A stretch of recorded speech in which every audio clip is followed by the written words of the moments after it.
So we start out with negative public opinion, which is most important to at least be aware of. That if you go out and you poll, this is what you find. So that could be depressing at one level.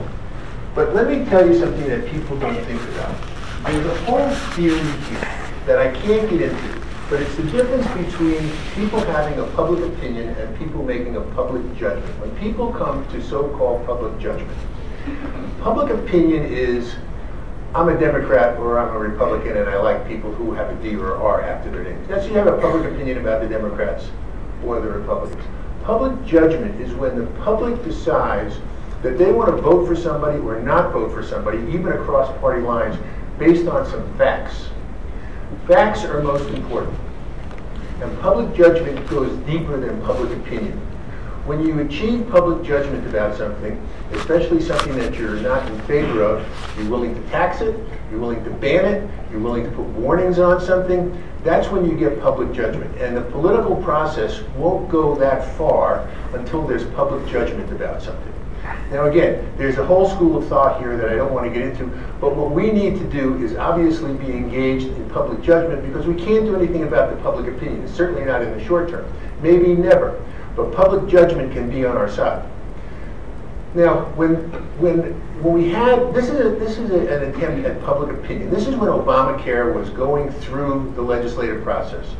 And so we put this ad in the New York Times and basically said, hey, you ought to be concerned about health care, the health care bill. But we didn't really say why. All we said, you know, seniors might have to pay more money or your premiums might go up. But there wasn't any fact here. So this is an attempt at creating public opinion about something, kind of soft top line.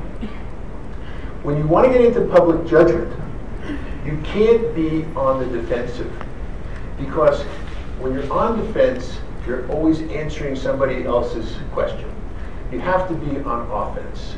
If you want to get public judgment on your side, you have to start the conversation. People sometimes ask me, well, how do I know if I'm on offense or defense? And I say, well, you're on defense if you're responding to somebody else. If you're on offense, you know, there are groups out there, and I don't need to name names or what have you. Well, yeah, we'll take the labor unions, for example. I'm well known for going after the labor unions for 1,000 different reasons.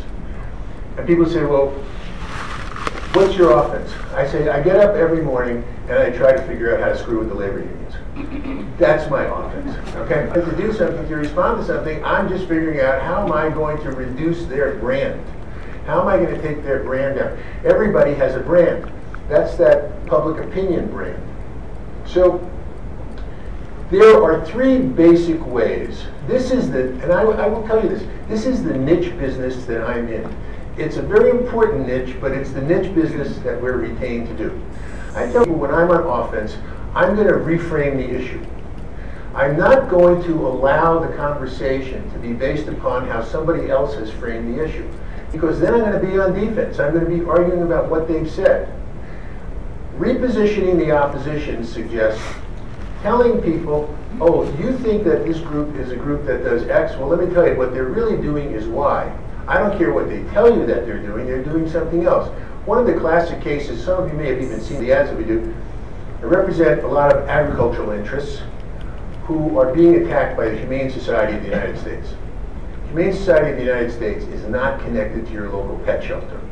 They raise money with these weepy ads on television showing dogs and cats in cages, and they get a lot of money. They get their $19 a month.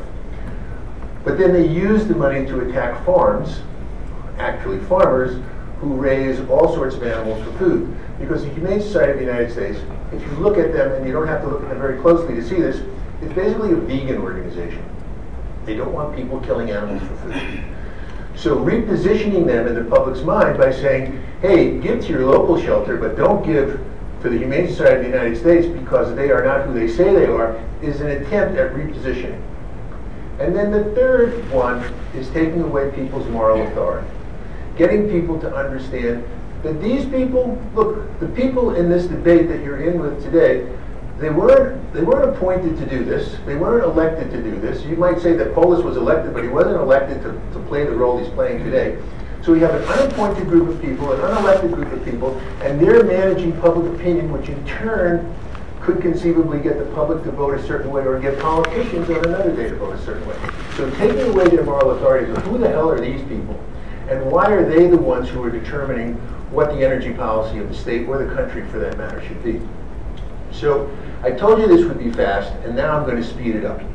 I'm just going to give you a couple of examples of how you do this, and then we'll get into a larger conversation with Jack. You'll be familiar with this ad. If you haven't seen it, you're going to see it now. But this is somebody else. This is the only ad that I have not done that I'm going to show you, or the only thing that's up here. But this is somebody reframing the issue.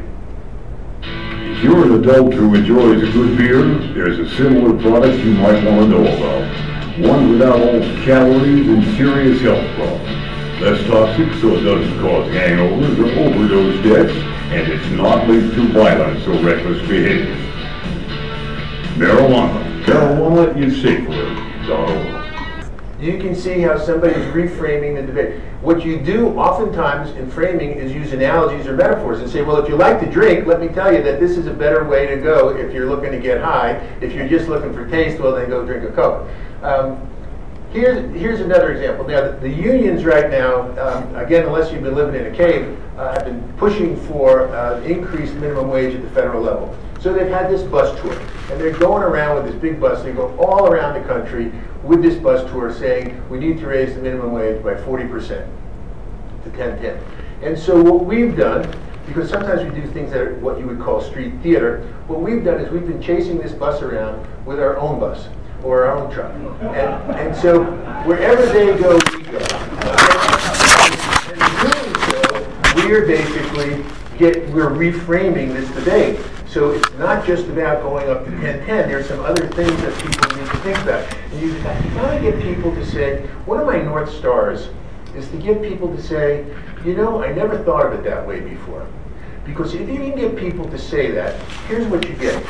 Instead of getting the he said, she said debate, which you will get with the fracking debate, oftentimes you're going to get into the, you know, people get overwhelmed by the science, and I don't know who to believe. But if you've got enough on your side, you get people into a position of paralysis about the issue. After all, we're not experts, and so you don't want them trying to be experts. But if you put enough information out there, say, well, yeah, you can go to 10.10, but you can also lose a lot of jobs. Congressional Budget Office says you can lose a lot of jobs. I mean, and again, we've had a lot of ads on this thing. You get in people's mind a tie. They don't know who's right. And you win all ties. Because the tie basically ensures the status quo. People are not prepared to get aggressive in moving one way or the other. So I'll take a tie any day if I'm trying to preserve the status quo. Here's another one on reframing. Some of you may remember the card check debate, where the unions were trying to see to it that there would not be an election to unionize a workplace. All you got to do is get people to sign cards, even under intimidating circumstances. So we oftentimes will use children or animals. If you want a video to go viral, have kids or animals. So we will use kids. And again, in a metaphorical way, in this case, we're trying to show how the unions don't like to have real elections, and so we put it in the context of an election for class president.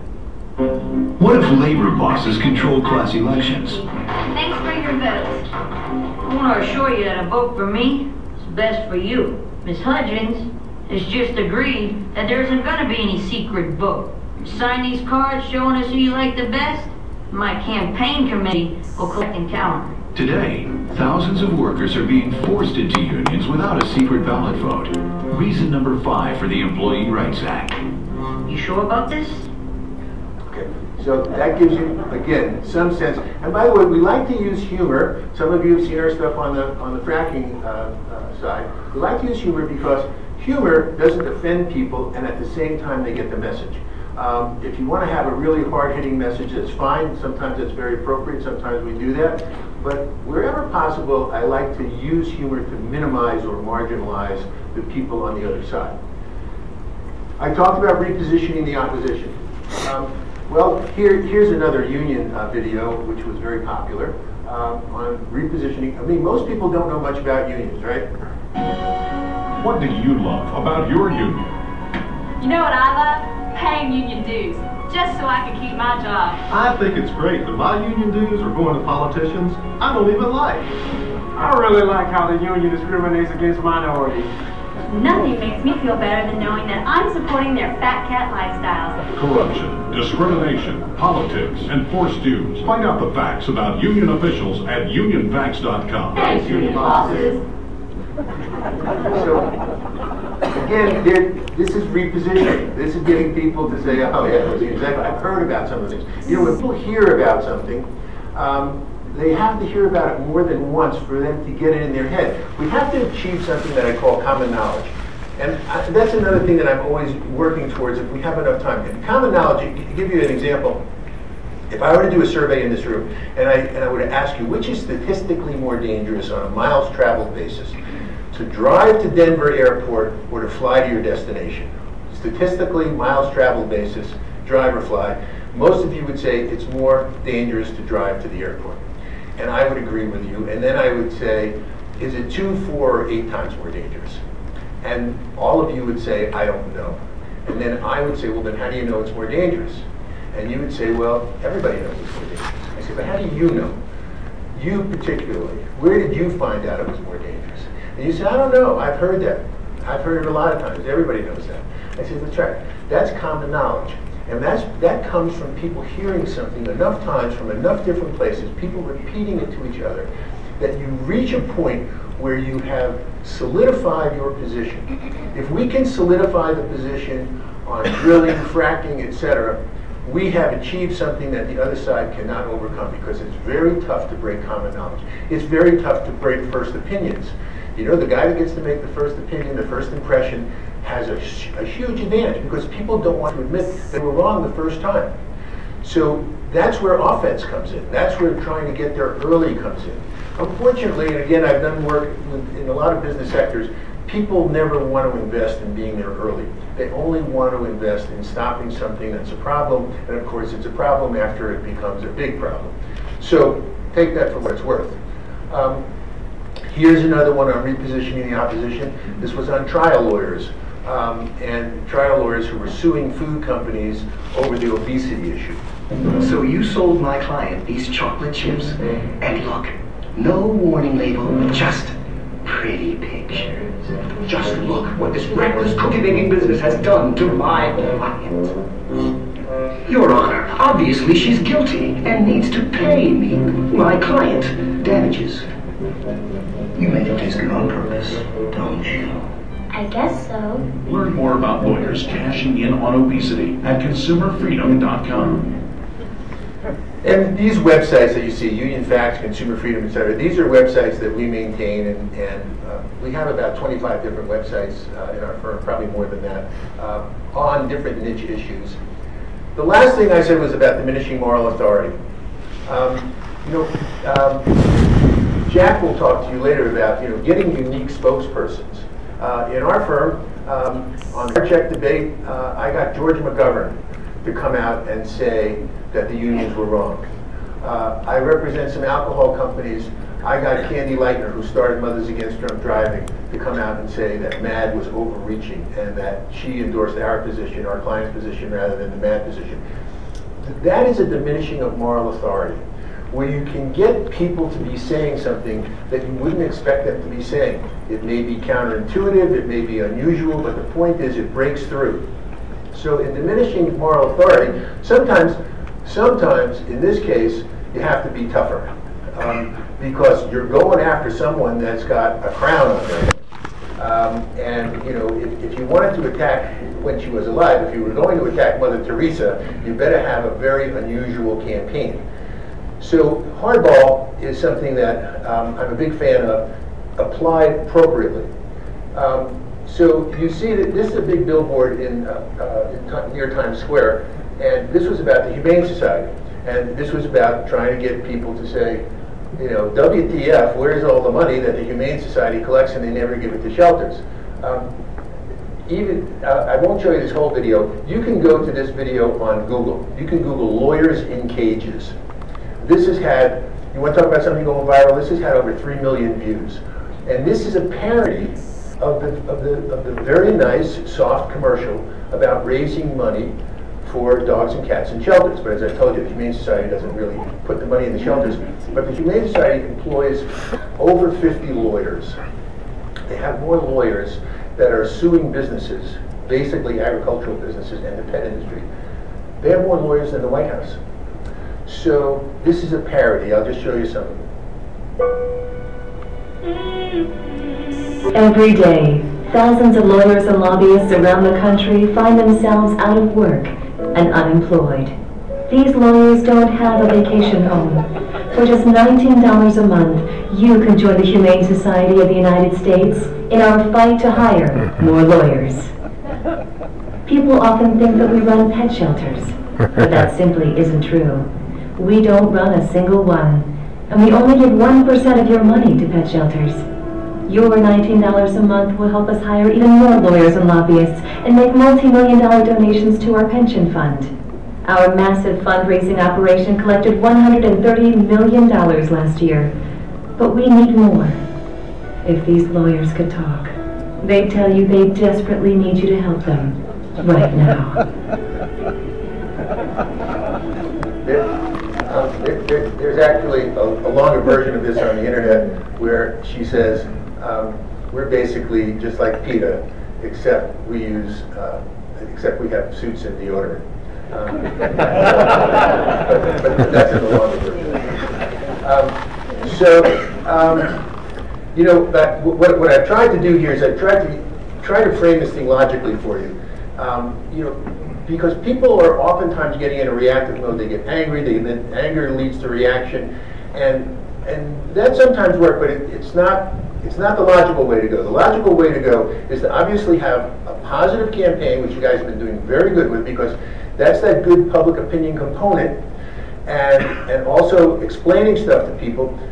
The offense campaign that I'm talking about, the logic in the offense campaign, is diminishing the other side's ability to capture people's imagination and to become credible. I want the other side to not be credible, because you can either win or they can lose, but you're ahead either way. And so, and that's the logic of this whole position. Let me tell you a story about logic, and then I'll have Jack come up here. Guy walking down the street, and he runs into an old friend of his, and they start talking, and his friend says, "How you doing?" And the first guy starts complaining. He's got a lower management position, he can't get ahead, and his friend says, "You know why?" He says, "No." He says, "Because you never went to college, you didn't get a degree." He says, "Great, I'm in my 40s, what am I supposed to do about that now?" And his friend says, "Go to the community college here in town, they'll give you schooling, you can go to school at night, eventually you'll get a degree, and then you can get a promotion, and you'll have a better life."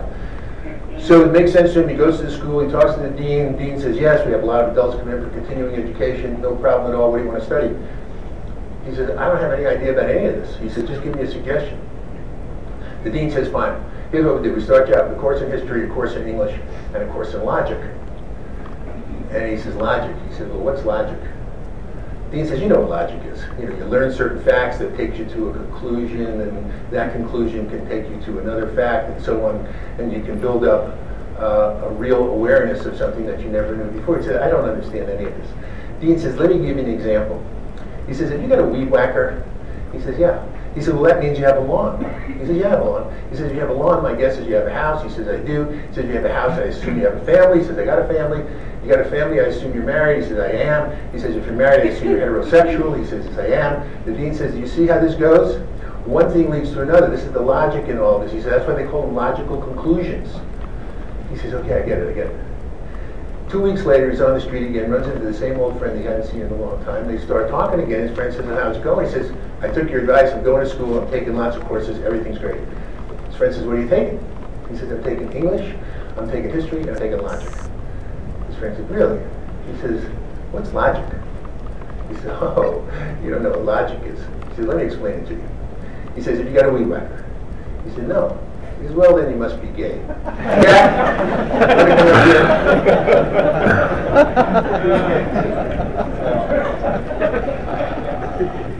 So, my name's Jack Hubbard, and I do own a weed whacker. And I have a wife and 2 daughters.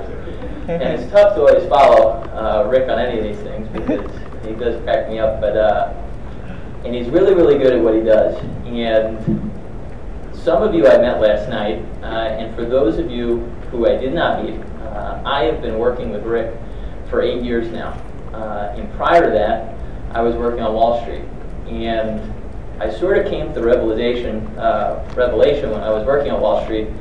I became convinced that everyone that I was working with and everyone that I was working for were a bunch of crooks. And I became very, very dispirited. And I then made the decision that I was going to move to Washington, D.C. And now all the crooks go by senator or congressman. But I can honestly say that the 8 years that I've spent here working with Rick have been nothing but fun. And more importantly, as you'll see in this presentation, some of the metrics that we have, what we're up to on the environmental front, we really are making a difference. And Rick sometimes likes to say that he does not get involved in anything he doesn't feel passionate about. And I feel very much the same way. And what we're doing here is so important because the implications, if you folks lose this thing, it will obviously be bad for you, it will be bad for your bottom lines, it will be bad for your employees, but it's bad for the state, and it's bad for 68,000 people, or maybe even more, who could lose their jobs. But to rewind a little bit, I want to start by telling you sort of how this whole thing came about. Prior to us getting involved in Colorado, I guess this was maybe 6 to 9 months ago, we received some support from some companies and foundations who had seen a lot of these past ads and campaigns that we ran, going after the Humane Society and other people. And they said, my God, we need this for our industry and for our cause right now, because these anti-energy groups are getting a free pass, and no one is going on offense against them and hitting back hard. So we received funding to start something called Big Green Radicals. And Big Green Radicals was and continues to be a national campaign. And the initial targets of that campaign were the Sierra Club, NRDC, and Food and Water Watch. And if you're wondering why those three organizations, frankly, were the targets of this public education campaign, while they're all unique, in general, they're all very, very powerful nationally. They're all very, very powerful in Washington, D.C. when it comes to lobbying. They're behind some of the most stringent and nasty anti-energy initiatives and legislation out there. And most of them have very, very large budgets. And we'll get into that a little bit later. But this is how the campaign started. So we thought, how are we going to kick off this campaign? Take the typical Berman and Company model in terms of undermining these folks' credibility and diminish their moral authority. So one of the first things we did, we said, well, let's make this a little personal. Let's find out whether these people are practicing what they preach. And what we did was we conducted a whole bunch of intense opposition research, digging into their board of directors, and we pulled all of the title information for all the vehicles that they own. And we released a report, of which you'll see the findings in a minute, but it really took off and spread like wildfire because it was a really damning report against them and their board of directors. And this next clip shows you some of the coverage, and this is just one of the examples of the coverage that we received from that report. Steve. Thank you very much, Brian. The Sierra Club, one of the nation's oldest environmental organizations, is all about pushing the Obama administration's increased gas mileage or fuel efficiency standards. Just one problem with that. Their board of directors, they don't exactly do what they say. Some of them actually driving around in gas guzzlers. Not only that, but between 2008 and 2012, 99% of the group's donations went to Democrats. You gotta practice what you preach. If you tell somebody else, you do this, but you don't do it yourself, you are a hypocrite. If you dictate national policy, but you don't support that policy in your own actions, you are a hypocrite. As you say, let's take the case of the Sierra Club. Sure. A conservative organization looked at the Sierra Club and what they do. They are saying to the world, you get out there and you drive fuel-efficient cars. Right. But the board of directors, 15 of them, of the Sierra Club, they do not practice what they preach. They've got 32 vehicles between them, okay? 15 board members, 32 vehicles. The average fuel economy for those vehicles is 27 miles per gallon. And they've got, in their team, so to speak, 7 SUVs, a couple of luxury Jaguars, which get very low gas mileage. And that fuel economy is about half of what the president wants, and half. So you can get the gist of it right there. I won't continue. That was a piece of a much longer segment that lasted for about 5 minutes of them just ripping on the Sierra Club. And that television show in the morning is the highest, when it comes to folks watching, it's the one that has the highest ratings on cable news. So it's just one example of us really engaging in a way that, you know, gets coverage. There are so many people out there who are producing studies that collect dust on bookshelves, but one of the things that we're really focused on is how do we take the message, put it on a bumper sticker, and get it out to the public so that it gets coverage and you break through the 24/7 news cycle. So let's jump to Colorado. These are things you folks already know, but Colorado is in a very unique position right now because you have these ballot initiatives, you have the Senate race, and you have the governor's race. And when you combine all of those things, it means there's going to be a ton of left-wing money coming into the state. We've seen inklings of it, but I can honestly tell you the old saying, you ain't seen nothing yet. I think it's going to hold true. And in fact, when I was talking with Rick a little bit before this presentation, he said, you never know what the opposition is going to do in the month or two before, you know, the actual election. And what we anticipate, just based on having done this for a long time, is you're going to see a ramped up intensity that I think will surprise even folks in the industry and political operatives, given these three things all happening at the same time. So how did we get involved in Colorado?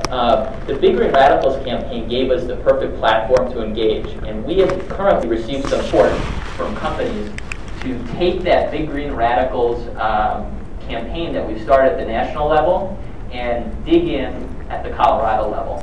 And to talk through some of the players here, these are folks who we would anticipate are going to get engaged or have already gotten engaged in this fight. Food and Water Watch has an annual budget of $12 million. The Sierra Club, $79 million. Now obviously all of that will not be spent in Colorado, but frankly, there are a lot of folks in the environmental community who are looking at Colorado saying this is great because this can be a great opportunity to create a copycat scenario where if we're successful here, we can take this strategy and we can run it through other states and other localities. So the stakes are really high here for the Sierra Club and others. The Park Foundation is a left-wing foundation that was started by a wealthy individual whose children's children have, I guess, lost their way and grown up with a lot of money and became left-wing activists. And they spend a lot of money funding these things. And I wouldn't be surprised to see them coming out and funding some of the things going on here. Next is my favorite, Congressman Jared Polis. Worth $68 million. Made his money by starting ProFlowers.com and Blue Mountain Breeding Cards. He and his husband, they own 3 homes, one of which is right outside of Washington, D.C., worth over $5 million. Okay? This guy, I'm not going to comment on the weed whacker, but Polis is so out of touch with the public because you have this typical wealthy, do-gooder, left-wing activist who has a seat in Congress who thinks that he can dictate policy for everyone else. And we've dug in really deep on Polis, and you're going to see more stuff coming out. But we've uncovered the fact that currently he has over $1 million invested in the energy industry and energy funds that include companies that have fracking positions. And this is the guy that's out there saying that it's not good enough for all you folks, it needs to be banned in the state, and he's making money off of it and collecting dividends. I mean, it's hypocrisy at its worst. Lastly, Tom Steyer. If you don't know who Tom Steyer is, you're going to know by 2016. Tom Steyer is a wealthy hedge fund manager who is worth $1.6 billion with a B, and for some reason he is obsessed with going after the energy industry, despite the fact that he made a significant amount of his fortune investing in the coal industry, which is beyond wild. But he has come out publicly and said that he is going to spend $100 million this election cycle to elect Democrats and push environmental causes. And you can bet, given the Senate race that's going on here, combined with the ballot initiatives, I would not be surprised to see millions of dollars coming into this state from this guy. So what does the campaign look like? I'm going to run through pretty quickly what we're up to, but we have an online website. We have some of the best opposition research folks, I think, in the country, not to mention Washington, D.C. These people dig deeper on the bad guys better than anyone else. We've got radio ads. There's going to be television going up. You've probably seen some of our print. And we're really engaged in online advertising because it's a cheap way and an effective way to reach people that you can reach a ton of them with very little money, and you can accomplish the same thing that you might have been able to do with television. So our website is biggreenradicals.com, and there's a significant Colorado page. And what we do on that site, I'm going to show you the online video in a minute, but on the right-hand column, we dig into every group. We list their money, we list their funders, we list their radical positions, and then we even have a section on every single activist. Their rap sheets, the criminal records that they have. We're really making this personal. We're trying to make it so that they don't have any credibility with the public, with the media, or with the legislators. This is a chart that our researchers did, and you're not going to be able to follow it just from a distance. It's one of these things that you have to sit down and read. We've more provided it for the media as well as public, who are the members of the public who are interested in learning more about what's going on. But the web that is being weaved here in Colorado is beyond dizzying. You have multiple shell organizations that are being propped up to hide who's funding what.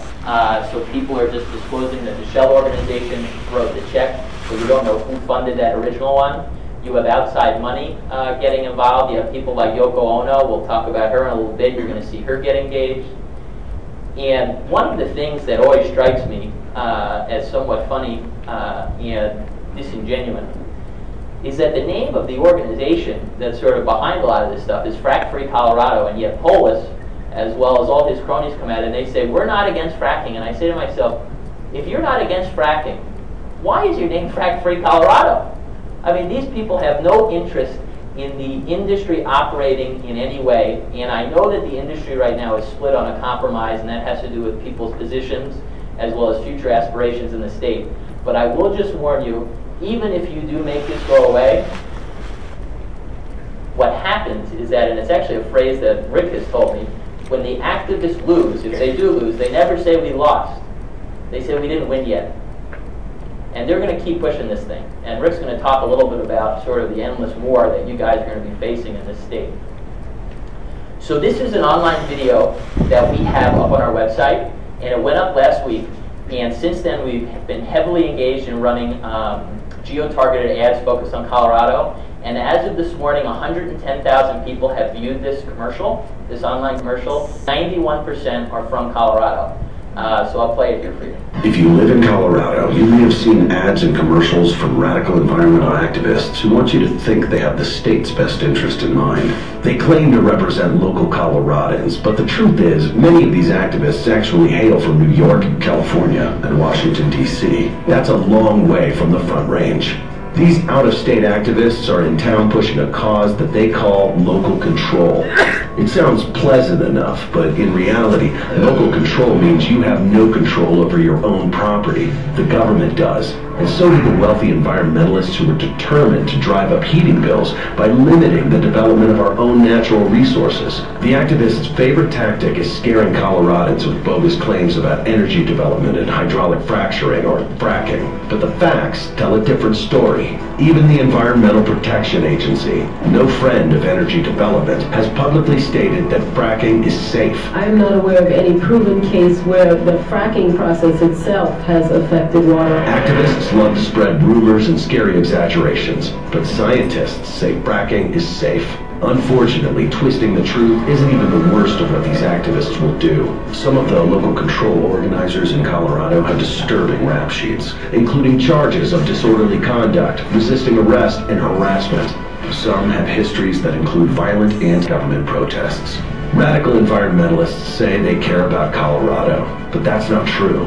They care about their own agenda, an agenda that will drive jobs out of Colorado, hike prices, and make us more dependent on foreign energy. If we have these resources at home, shouldn't we use them instead of shipping more money and jobs overseas? Find out more at coloradogreenradicals.com.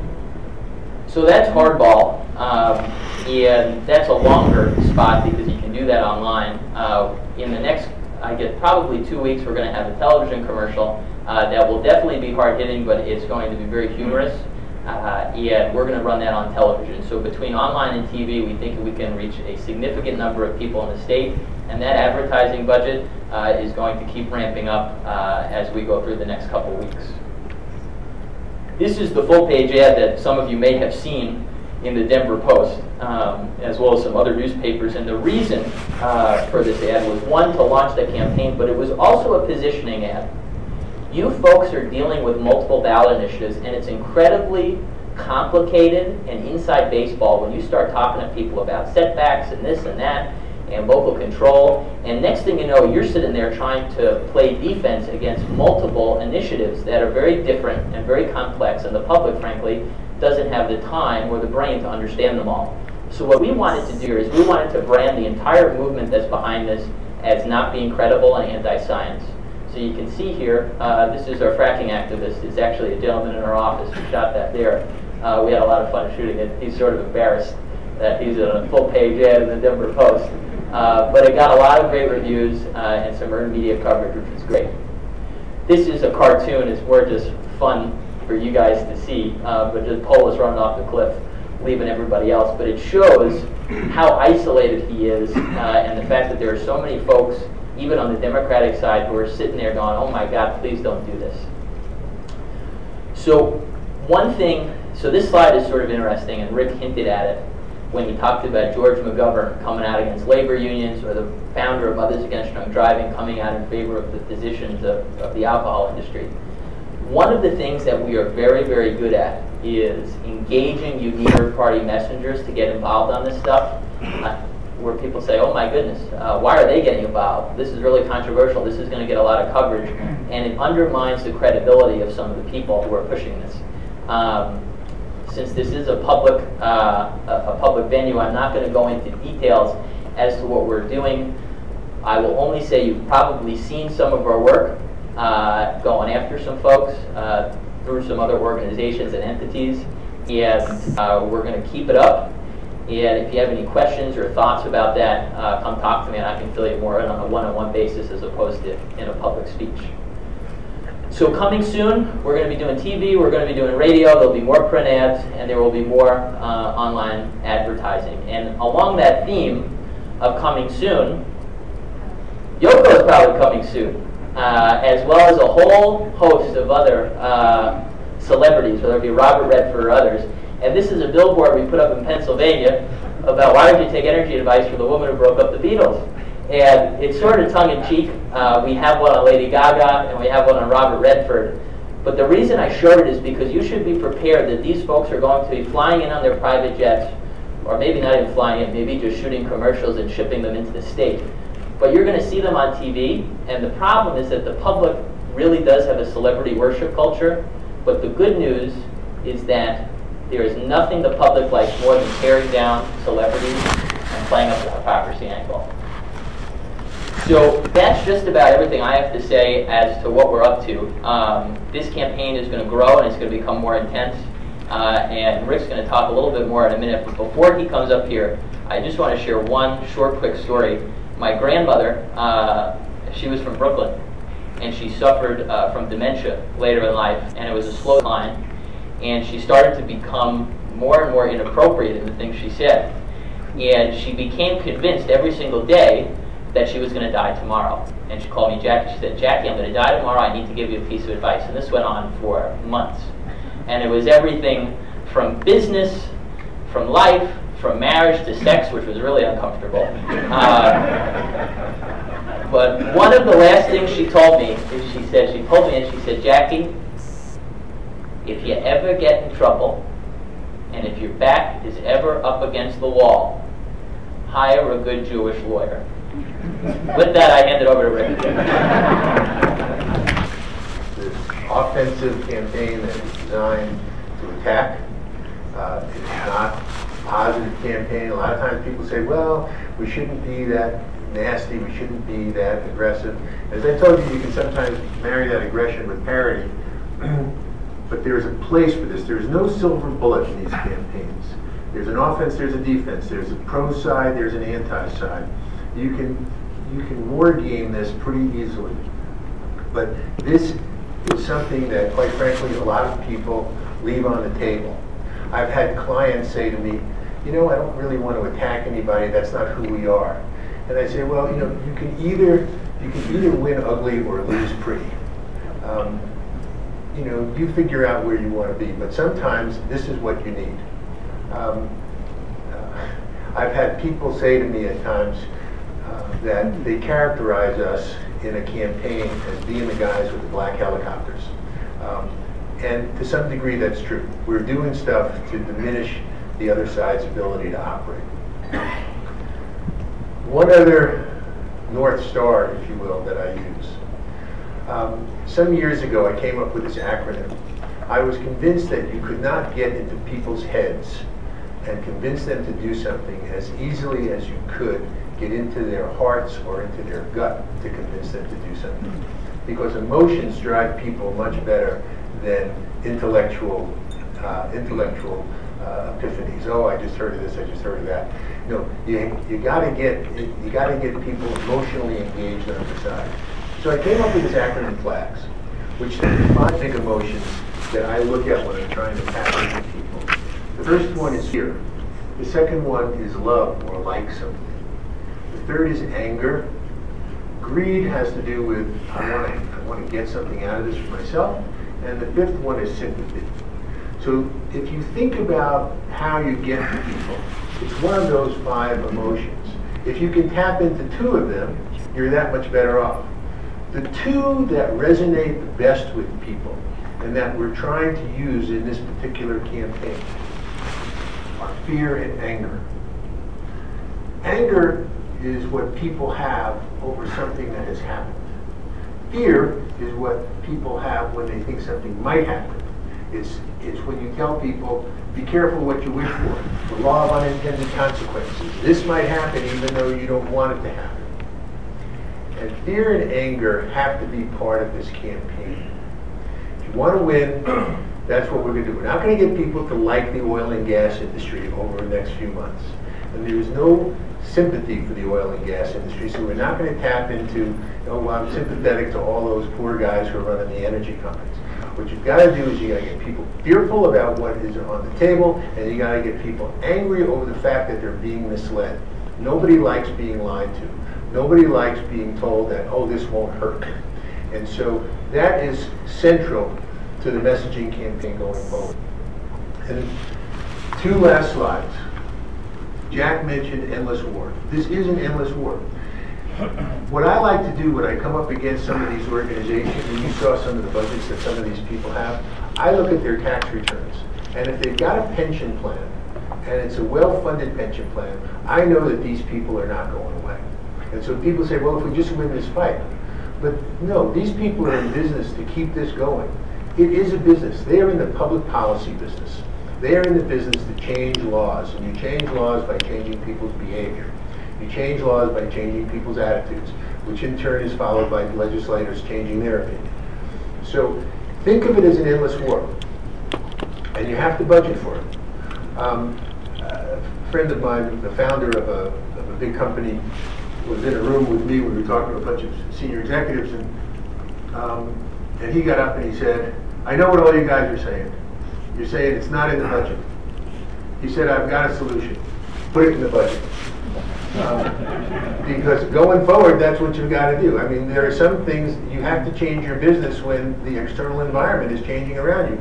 And I will tell you, with the advent of the internet, then plus the fact that some of these people have grown up, I mean, these are not kids on vacation at Daytona Beach on spring break. These are serious people who are pressing these issues forward, and they've got money, and they've got agendas, and they've got staff, and they have no natural enemies. If you think about it, these groups, the Sierra Club, who's the natural enemy of the Sierra Club? Who's the enemy of Greenpeace? You know, at the surface, you know, you would love to be a group like that because it's, you know, everybody should be in favor of you. Who could be against you? That's very difficult to overcome, and they play on that and they trade on that, and that's our opportunity and also our challenge. So it is an endless war. We're in a game. Think of it, someone was using the sports metaphor before. We're in a game with no clock. The game never ends. You move the ball forward, maybe the ball comes back, but the game never ends. The last thing I will tell you, Jack mentioned that there were some companies who have been supporting what we're doing and who have pledged to do some stuff in the future. People always ask me one question all the time. He said, how do I know that I won't be found out as a supporter of what you're doing? We run all of this stuff through nonprofit organizations that are insulated from having to disclose donors. There's total anonymity. People don't know who supports us. We've been doing this for 20-something years in this regard. And to the degree that anybody is concerned about that, I will tell you that there's all sorts of ways, all sorts of firewalls that have been established to get this done on an anonymous basis. And we have just a few minutes left for some questions, Tim, if you want. Questions? I have a... All right, just come here. Thank you.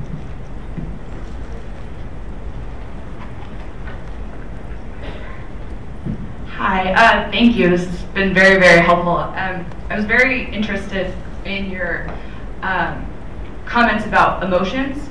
And I think what we're often labeled as an industry is that we're greedy. So they're using fear and greed against us.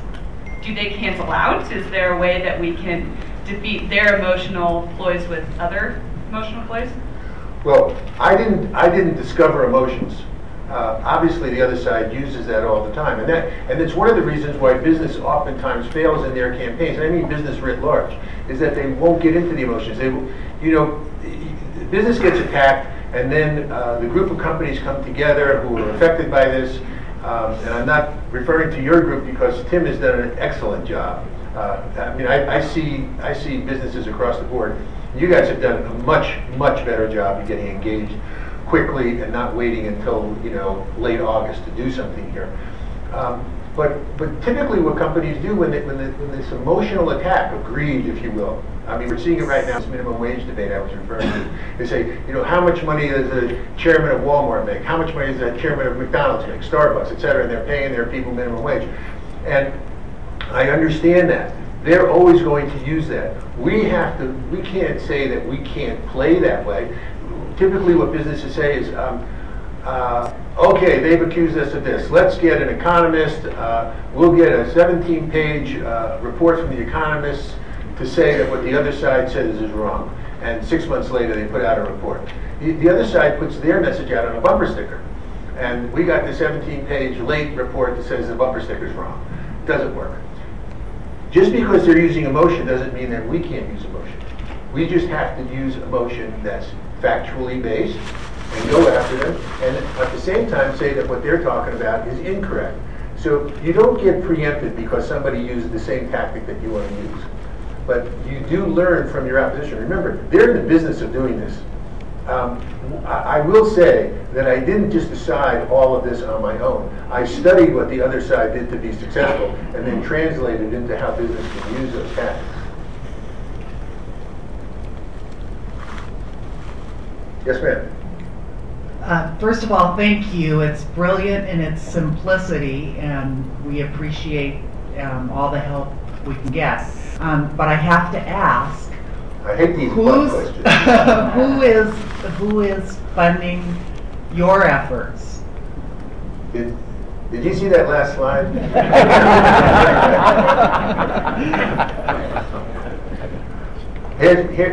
Here's what I tell people. How many of you know who Rachel Maddow is? Okay. If you go to our website, we have a website, BermanCo, BermanCo.com. If you click on my biography, you will see an interview I had with Rachel Maddow. Rachel Maddow beat me up 4 nights in a row. You know, she had this interview, I mean, I wasn't there, but she said, let me tell you about Rick Berman. And then the next night she said, hey, remember last night I told you about Rick Berman? Well, let me tell you about Rick Berman. Again, here's some other stuff. So 4 nights in a row. So I call her up and I say, you know, you just can't do that without giving somebody a chance to respond. She says, fine, if you want to respond, come on the show. So I went on the show. And I put the interview on my website. Because this is all she said. Who funds you? And I said to her, I'm not going to tell you who funds me. Maybe NBC, your boss, could be funding me. But it's not up to me to say who funds me. If the company wants to say that they're funding me, or the company wants to tell somebody else, that's their business. It's not up to me. What's up to me to do is to report factually. Jack said that I was a lawyer. It's one of the things that I use in my business is my aversion to being found out of making stuff up. I don't make stuff up. So if I quote authoritative sources, it doesn't matter who funds me. They have given me the opportunity to present a point of view. And if someone says, well, that's not a legitimate point of view, I said, if I cite the chairman of the Department of Public Health at Harvard University and I put that in an ad, I don't have to say who gave me the money for that ad. The question is the ad right or wrong? That's where the deduction. But what people always want to do is they want to know who funds you so that they can then attack the funder. They want to shoot the messenger. And they want to say, if they're funding it, it must be wrong. So I am religious about not allowing company names to ever get used. At least I'm not going to allow that to get used. And I don't want companies to ever admit that, because it does give the other side a way to diminish our message. So if you want to know who's funding us in this room, you'll have to go around and ask everybody individually. Hey, Rick, over here. Good to see you again. Great presentation. I'm curious, you touched on budgeting, but you didn't really give a number of what Big Green Radical's annual cost or what it takes to budget for companies that wanted to contribute to that effort. Okay. So, that's like a question of how high is up, because you could spend a lot of money. Let me give you an example. We were retained to do a campaign in New Jersey. We had 2 months for the campaign. We were given $2 million. Issue's not important. We started out with 76% disapproval. In 2 months, we got it down to 60% disapproval. So we moved the needle 16 points with $2 million in 2 months. We were really proud of ourselves, except for the fact that we lost, because we started out so bad. 76% is a long way down to having a majority on your side, 76% negative. So that's what $2 billion bought in 2 months. You guys are a lot closer to even. So I would tell you that if between now and the end of the session, if you will, November, if you guys, on what I'm talking about here, I know you're spending a lot of other money on positive stuff. If you spent somewhere between $2 to $3 million on extending this campaign, it would be, I think it would be a game changer. I think the $2 to $3 million would be a game changer. What individual companies contribute is, quite frankly, up to them. I mean, we've had 6-figure contributions to date from a few companies in this room to help us get to where we are. But if people gave 50,000, 100,000 more, if they thought well of it, that would be up to them. But we don't have a schedule. I will tell you this: all of our money is spent transparently, and if anybody wants to see where it's spent, they can see it. And, most of I mean, there's very little overhead in something like this, because once you start it, it's just media, and we don't have a big overhead on buying media. We're not, one of these major PR firms that sucks up a lot of money just for food. But it's all very transparent. Rich, your anti-union ads were great. How hard was it to find actors, actresses, and film crews that weren't union to film those? The Thanks Union Bosses one, we filmed that in Baton Rouge, Louisiana. There are no unions there. and quite frankly, we have, I mean, if you go to unionfacts.com, Center for Union Facts, there's a lot of stuff that we've done there against unions. And we get a lot of people who want to film, and they're not in the union, and they have no problem doing it. So Rick, I really liked your commercials and the way you're going. I think it is really neat. The only thing I have a question on is I've seen commercials in the past, and we've gone out and we've done polling on them. What I thought was great polls terribly. Have you polled this, and does the public like this? Is it enhancing the direction that we're going, or it could be hurting some of the direction that we're headed with our other campaigns? That's kind of my question. Right. The answer is yes and no.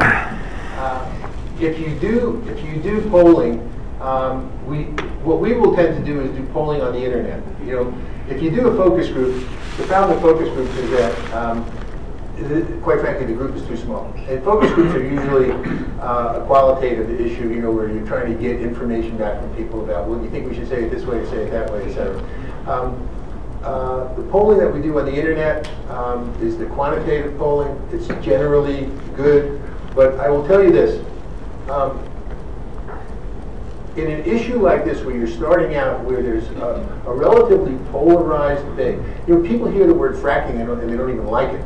You know, I know we can't do anything about it right now, but semantics are very important in these debates. And actually, we have in some campaigns actually changed the terms of the debate, because just changing the term changes people's reaction to it. And I can tell you that for the most part, we don't get anybody against us when we do what we do, unless people already dislike us. But we're always aiming for the middle.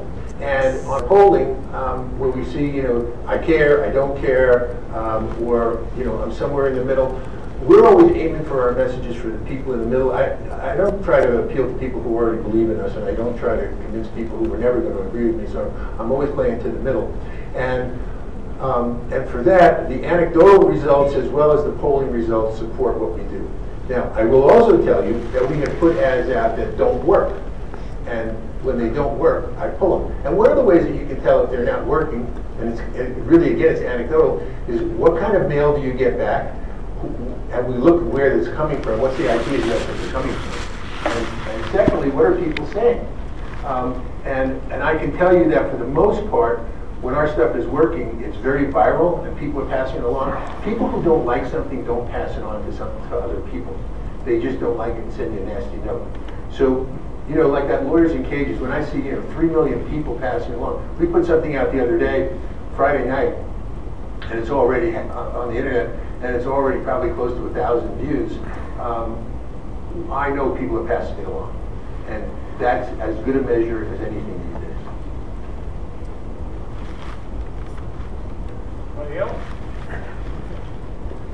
So getting to your flags acronym there, I think, what about the G in that? How would that play in Colorado? Because, I mean, we're trying to make the point, you take fracking away, you've taken $500 to $600 million away from schools. Is that something that might be looked at, or you're just sticking to fear and anger? Well, that would make people fearful that the school system was going to be diminished. The greed thing, the emotional greed thing, is that if somebody thinks I could win the lottery, and so, you know, I'm going to make a lot of money off of this thing. And so, and that's where people will use greed to actually want to get someone invested in what they're talking about, selling something to somebody because there's something in it for them. But in this case, it's kind of flipped. Last chance. So I'll tell you one more story because you've been a good audience, and it's almost not appropriate for this group, but in some ways it is. It's a story about a guy who is learning how to play golf. And he's taking it on late in life. He's not very good with it. He's a little uncoordinated. And the pro that is trying to teach him is getting very upset that this guy just can't hit the ball decently. And he finally says to the guy, look, I've taught you everything I can possibly teach you. Maybe you're just nervous trying to play in front of me. He says, go out on the course by yourself and see if that doesn't relieve the pressure and you might do better. So he goes out, puts the ball in the tee, hits the ball down the fairway. First shot, hits the ball beautifully. Unfortunately, that first shot rolls into a sand trap. And when he gets to the sand trap, he notices that the ball not only hit the sand trap, it just rolled a couple of inches and rolled on top of his tiny little anthill in the sand trap. And so he's a little disgusted that that's the result of his first shot, but he pulls out the proper club, he positions his feet properly, he takes a swing, swings through the air, sand and ants are flying every place. When the dust clears, the ball is sitting there, unmoved. So now on top of everything else, he's frustrated. Picks up the club again, he goes through the mental checklist, he brings the club back, slices through the air, sand and ants in every direction, and the ball sits there motionless. And it's about that time that one ant is overheard saying to another, you know, if we're going to survive this ordeal, I think we ought to get on the ball. Thank you.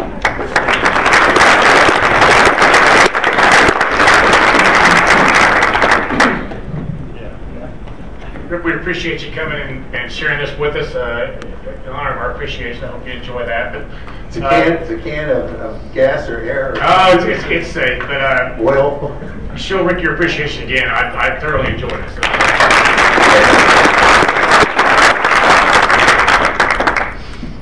So it's straight up 10 o'clock. We come back here at 10:30. So we'll have our panel discussion. And so stick around and hope you enjoy it.